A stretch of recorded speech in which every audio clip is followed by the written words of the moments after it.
Morning class. Welcome in your business studies video. Business studies के अंदर हम लोग हमारा स्टाफिंग चैप्टर कर रहे थे। स्टाफिंग चैप्टर में अब तक हम लोग ये पढ़ चुके हैं कि स्टाफिंग होता क्या है, स्टाफिंग की इम्पोर्टेंस क्या है, स्टाफिंग प्रोसेस कैसे होता है, और फिर उसके बाद हम लोगों ने जो एलिमेंट्स हैं हमारे स्टाफिंग के, उसका पहला एलिमेंट कंप्लीट करा था, that is your recruitment. So class, I hope कि आप लोगों ने वो सारा पढ़ लिया होगा, वो सारी वीडियोस देख ली होंगी, ताकि अब हम लोग आगे बढ़ सके हमारी नेक्स्ट वीडियो की तरफ, जिसके अंदर हमें पढ़ना है सिलेक्शन, जो कि आपका सेकेंड एलिमेंट या कंपोनेंट कह लो स्टाफिंग का है। क्लियर? सो क्लास, आज की वीडियो में हम लोग हमारा सेकेंड एलिमेंट करेंगे, सेकेंड कंपोनेंट करेंगे स्टाफिंग का, जिसका नाम है सिलेक्शन। अब रिक्रूटमेंट के अंदर हम लोगों की कंपनी ने, ऑर्गेनाइजेशन ने ज्यादा से ज्यादा जॉब्स निकाल दिए, यानी कि हम लोगों ने बता दिया है, हमने एडवर्टाइजमेंट कर दी है हमारी जॉब पोजीशन के रिगार्डिंग कि भाई हमारी कंपनी में there is a vacant job position, आप लोग आइए और आके अप्लाई करिए।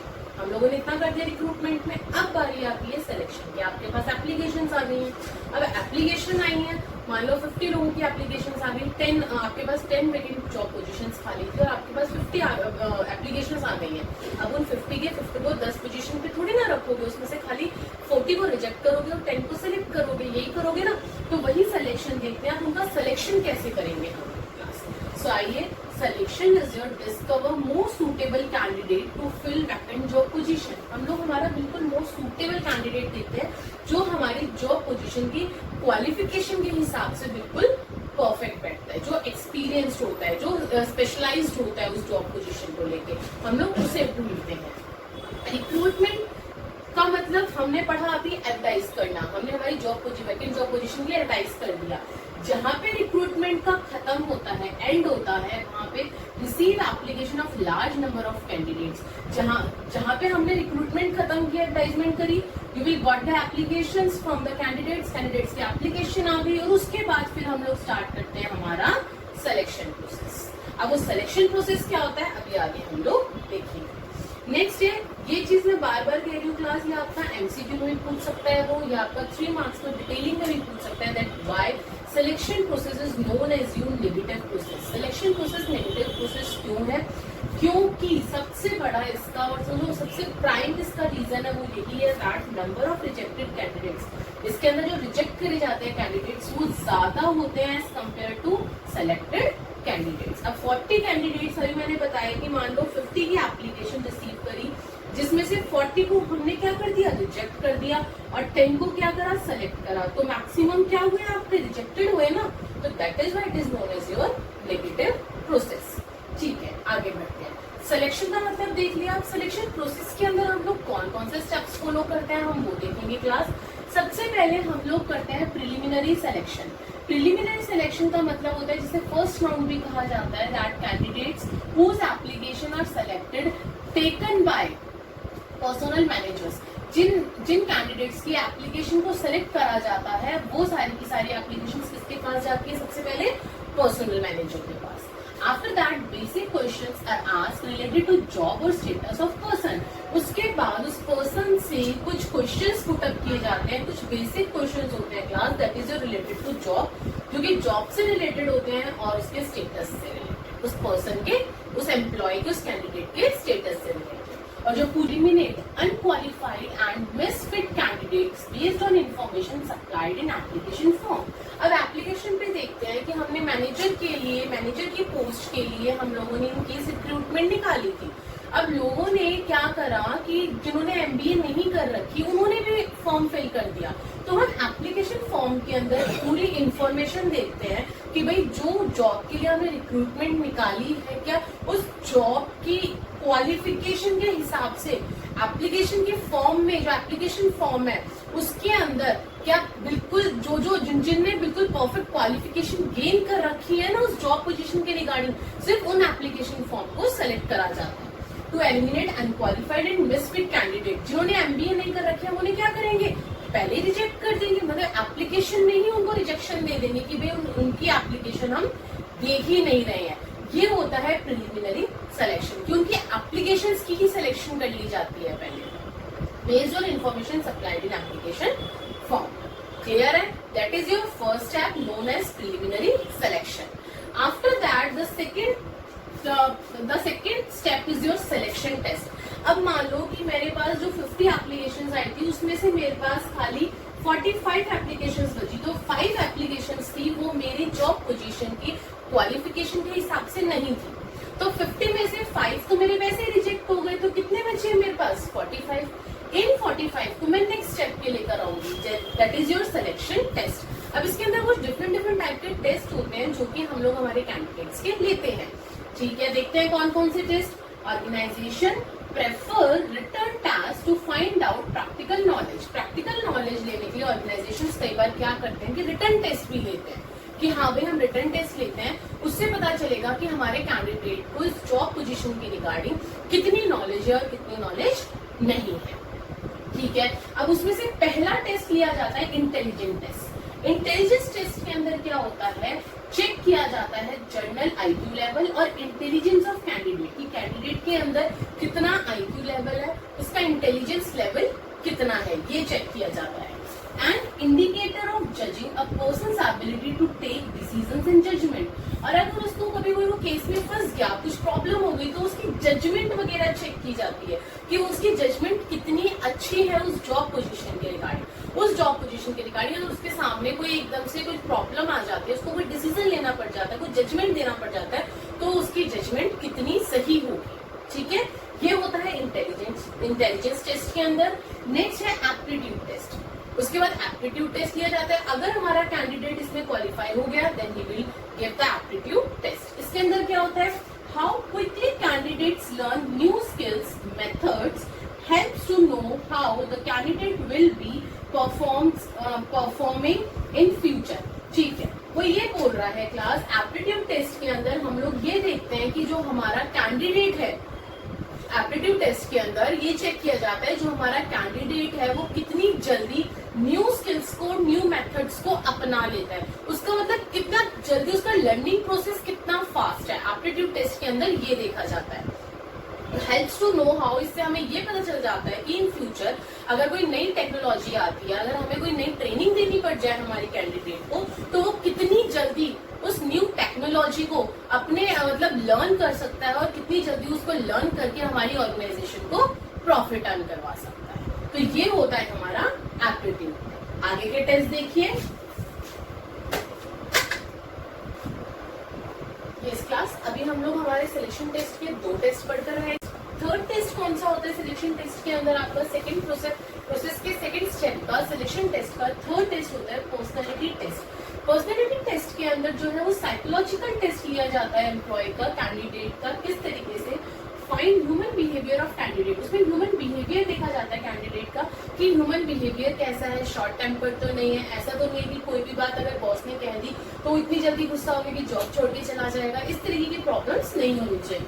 It's relate to intelligence, aptitude and interest of candidate. इसके अंदर इंटेलिजेंस भी आ जाता है, एप्टीट्यूड भी और कैंडिडेट का इंटरेस्ट भी, कि भाई वो जॉब सच में करना भी चाहता है या वो सिर्फ ऐसे ही आ गया है मजे के लिए कि हाँ भाई मेरे को तो जॉब करनी है, ऐसा नहीं होना चाहिए।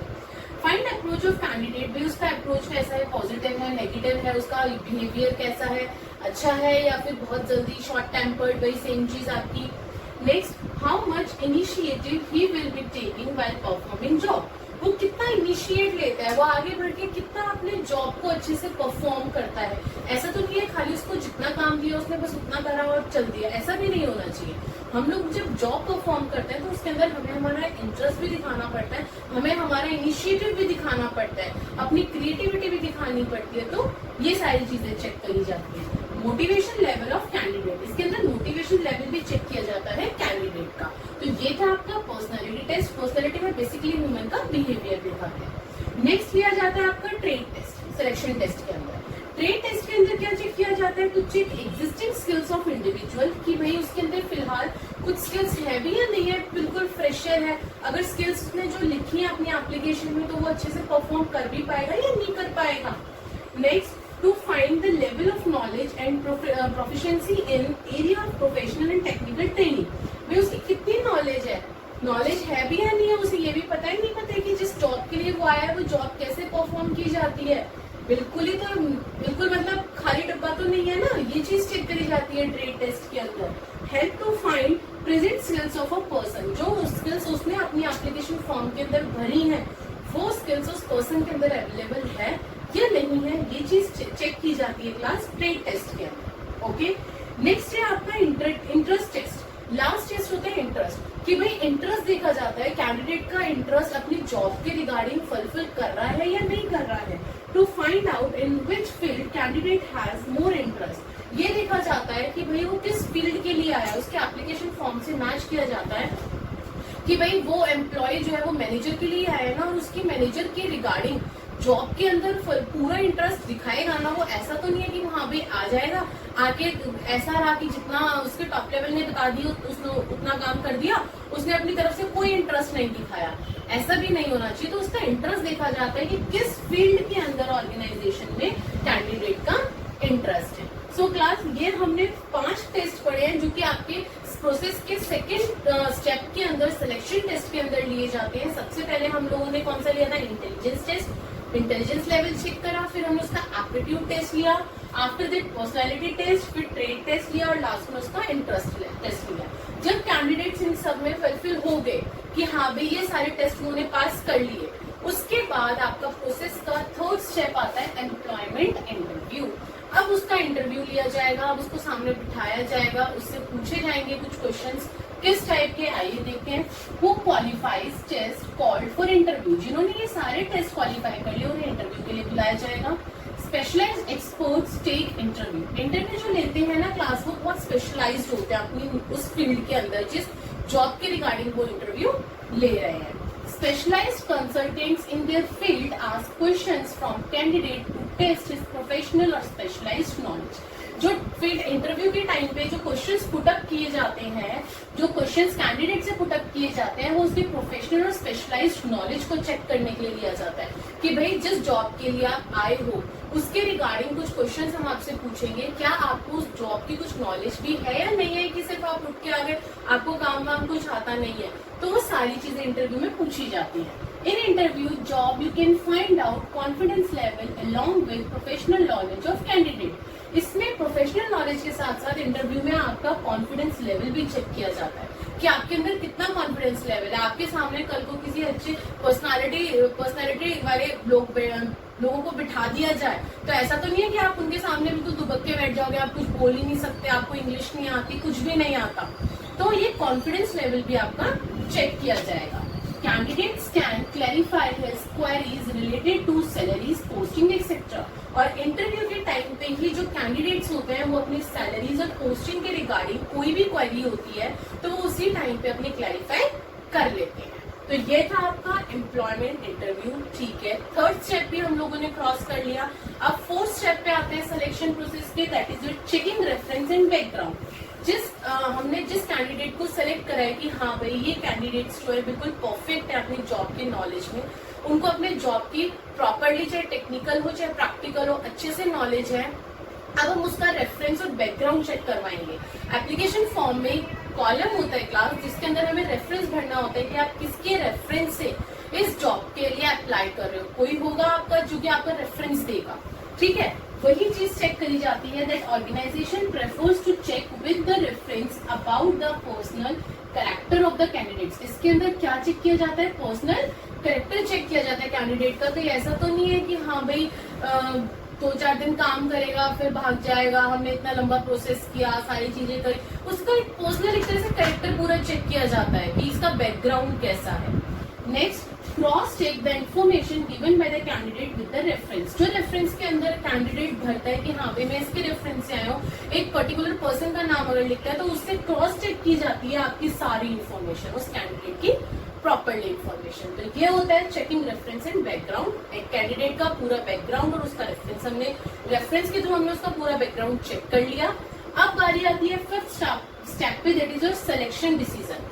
अब देखो क्लास, यहाँ तक हम लोग पहुंच गए, हमारे बैकग्राउंड भी चेक कर लिया गया अच्छे से। अब जो हमारे पर्सनल मैनेजर्स होंगे वो सिलेक्शन की लिस्ट बनाएंगे कि जो 50 आई थी एप्लीकेशन उसमें से हमारे पास 20 लोग बचेंगे। यहाँ तक जो पहुंचे वो 20 पहुंचे। अब वो 20 में से भी उन लोगों को सिलेक्शन लिस्ट बनानी पड़ेगी कि 20 में से कौन टॉप 10 है, किसकी नॉलेज ज्यादा बेटर है। तो वही होता है सिलेक्शन डिसीजन के अंदर। कैंडिडेट्स हु पास, जो पास हुए हैं टेस्ट, इंटरव्यू, रेफरेंस चेक और सिलेक्शन लिस्ट तब बनाई जाती है प्रॉपर पूरी, जिनके अंदर उन 10 लोगों के नाम लिखे जाएंगे। Manager select most suitable candidate, manager जो है वो बिल्कुल मोस्ट सुटेबल, जो बिल्कुल परफेक्ट होगा उस जॉब के लिए, मैनेजर उसे सेलेक्ट करा जाएगा। ये था आपका स्टेप नंबर 5। आगे बढ़ते हैं स्टेप नंबर 6 पे। यस क्लास, अभी हम लोगों ने हमारा सिलेक्शन डिसीजन लिया, हमने हमारे 20 लोगों में से 10 लोगों को सिलेक्ट करा। अब क्या होगा उन लोगों का, अब जब हमने सेलेक्ट कर लिया हमारे कैंडिडेट्स, उसके बाद हम लोग उनका मेडिकल एग्जामिनेशन करवाते हैं। मेडिकल एग्जामिनेशन यानी कि ये चेक करते हैं कि ऐसा तो नहीं है कि भाई उसको जरा सा कुछ बोल दिया, उसको अटैक पड़ गया, या ऐसा कुछ हो जाएगी जो मतलब ऐसी बीमारी हो जो होनी नहीं चाहिए और वो हो रही है उस जॉब पोजीशन के रोल की। तो वो सारी चीजें मेडिकल चेक एग्जामिनेशन के अंदर चेक की जाती है। That selected candidates there should be a medical fitness test, selected candidates का मेडिकल फिटनेस टेस्ट किया जाता है। ऑर्गेनाइजेशन जो होती है ना क्लास, वो खुद अपना डॉक्टर अपॉइंट करती है या फिर कॉन्ट्रैक्ट रखती है किसी हॉस्पिटल से, ताकि अपने सिलेक्टेड कैंडिडेट्स का टेस्ट करवा सके। कभी भी कैंडिडेट अपने प्राइवेट डॉक्टर से लिखवा कर नहीं लाता है, हमेशा जो ऑर्गेनाइजेशन होती है तो वो अपने पर्सनल डॉक्टर से उनका चेकअप करवाती है या फिर किसी हॉस्पिटल से कॉन्ट्रैक्ट रखती है टेस्ट करवाने के लिए। अब भाई चलो 10 के 10 कैंडिडेट्स हमारे मेडिकली फिट हैं, उसके बाद उन सबको जॉब ऑफर कर दी जाती है क्लास। अब उनकी बारी आती है जॉब देने की कि हाँ भाई आप क्लियर कर लिया है, आप लोगों ने अपना मेडिकल टेस्ट, ऑफर किया जाता है अपॉइंटमेंट लेटर कि आप लोगों का अपॉइंटमेंट लेटर है जिसके अंदर date of joining and terms and conditions of job, सारी चीजें उस अपॉइंटमेंट लेटर के अंदर गिवन होती है। क्लियर है? अब उन्हें हमने अपॉइंटमेंट लेटर भी दे दिया। लास्ट में कॉन्ट्रैक्ट होता है एम्प्लॉयमेंट का class. Last step is your contract of employment, that candidate accept job offer, candidate ने ये एप्लीकेशन लेटर एक्सेप्ट कर लिया। Sign contract of employment, contract के ऊपर साइन करवाया जाता है कैंडिडेट का, जिसके अंदर उसकी पे के बारे में सब कुछ गिवन होता है। लीव रूल्स गिवन होते हैं कि वो कितनी छुट्टियां ले सकता है, अगर एक्स्ट्रा छुट्टियां ली तो उसकी कितनी पे कटेगी, कम ली तो उसको एक्स्ट्रा पे मिलेगी नहीं मिलेगी, छुट्टियों के नाम की सारी चीजें होती हैं, उसकी रिस्पॉन्सिबिलिटीज और उसके काम करने का टाइम, आवर्स ऑफ वर्क, ये सारी चीजें आपकी कॉन्ट्रैक्ट के अंदर होती हैं, जो कॉन्ट्रैक्ट साइन करवाया जाता है। Candidate is asked to fill application form, उसके बाद उनसे एक फॉर्म फिल कराने के लिए कहते हैं जो फॉर्म ऑर्गेनाइजेशन अपने पास रखती है। अटेस्टेशन फॉर्म होता है class, this provide information about himself which can be used for further references, ताकि वो ऑर्गेनाइजेशन वो फॉर्म अपने पास रखती है उसके जिसके अंदर कैंडिडेट के बारे में सारी इंफॉर्मेशन होती है, जो कि वो कभी भी आगे फर्दर रेफरेंस के लिए यूज आ सकती है। सो क्लास, ये हमने एक स्टेप देखे इसके कि हम लोग किस तरीके से सिलेक्ट किए जाते हैं एक ऑर्गेनाइजेशन के अंदर। अगर हम लोग हमारे किसी भी ऑर्गेनाइजेशन ने रिक्रूटमेंट निकाल रखी है और हम लोग उसके लिए एप्लीकेशन देते हैं कि हाँ भाई हमें सिलेक्ट होना है, तो ये 8 के 8 स्टेप आप लोगों को पता होने चाहिए। और हाँ, ये एग्जाम में 90% चांस होता है कि सिलेक्शन प्रोसेस आप लोगों का आता है। सो प्लीज इस वीडियो को अगर ध्यान से नहीं देखा तो दोबारा बोल रही हूँ, ध्यान से देखो, ये सिलेक्शन प्रोसेस आप लोगों के एग्जाम के पॉइंट ऑफ व्यू से बहुत इंपॉर्टेंट है। यहाँ मैंने एक छोटा सा इसका एक चार्ट बनाया है, फ्लो चार्ट, एक बार इसको और देखते हैं हम लोग। सिलेक्शन प्रोसेस का ये क्लास स्क्रूटनी कैसे की जाती है एप्लीकेशन की। सबसे पहले हम लोगों ने पढ़ा प्रिलिमिनरी इंटरव्यू लिया जाता है, यानी कि उनकी एप्लीकेशन अच्छे से देखी जाती है। एप्लीकेशन देखने के बाद जिसका प्रिलिमिनरी इंटरव्यू ओके होता है, अगर यस है तो specialised application form, then testing करी जाती है। टेस्टिंग के अंदर उसका हम लोगों ने पढ़ा था कि हमारे अलग अलग तरीके टेस्ट लिए जाते हैं। इंटेलिजेंस टेस्ट हो गया आपका, सिलेक्शन टेस्ट, ये सारे अलग अलग टेस्ट लिए जाते हैं। एप्टीट्यूड टेस्ट हो गया आपका, याद आया अभी हम लोग पीछे पढ़कर आए हैं। लेकिन वहीं पे अगर प्रिलिमिनरी इंटरव्यू में यस हुआ तो हमने उसके टेस्टिंग के लिए स्टार्ट कर दी प्रोसेस, लेकिन नो हो गया तो सीधा रिजेक्ट कर दी जाती है उसकी एप्लीकेशन। चलो अब यस वालों को देखते हैं। जब यस हो गया, उनका हमने टेस्ट लिया, टेस्ट में भी ओके हो गए क्लास को। अगर टेस्ट में ओके होते हैं तो वो फाइनल इंटरव्यू में जाते हैं, अगर नो होते हैं टेस्ट में तो अगेन इस वाले स्टेप पे आके वो उनकी एप्लीकेशन रिजेक्ट कर दी जाती है। देन आफ्टर दैट अगर टेस्ट में ओके तो फाइनल इंटरव्यू के लिए आ गए। फाइनल इंटरव्यू के लिए आ गए, अगर उनका फाइनल इंटरव्यू चेक किया जाता है, फिर उनका इंटरव्यू लिया जाता है, is interview okay, no, then again rejection. लेकिन इफ यस, अगर इंटरव्यू उनका सही हुआ तो उनका उसके अंदर चेकिंग की जाती है, रेफरेंसेस और बैकग्राउंड, उनका पूरा रेफरेंस और बैकग्राउंड चेक किया जाता है। चेक करने के बाद अगर उनके रेफरेंसेस ओके आते हैं क्लास, क्वेश्चन में आके ध्यान रखना सब में, अगर ओके आते हैं, यस आता है, तो उनका सिलेक्शन होता है, सिलेक्शन डिसीजन लिया जाता है। अगर नो होता है तो again there should be a rejection. और रिजेक्शन आपको इंटरव्यू के टाइम पे भी मिल सकती है। अगर आपने इंटरव्यू ठीक नहीं दिया, ठीक दिया तो आपका चेकिंग रेफरेंस तो हो गया, लेकिन अगर इंटरव्यू ठीक नहीं दिया तो अगेन रिजेक्शन।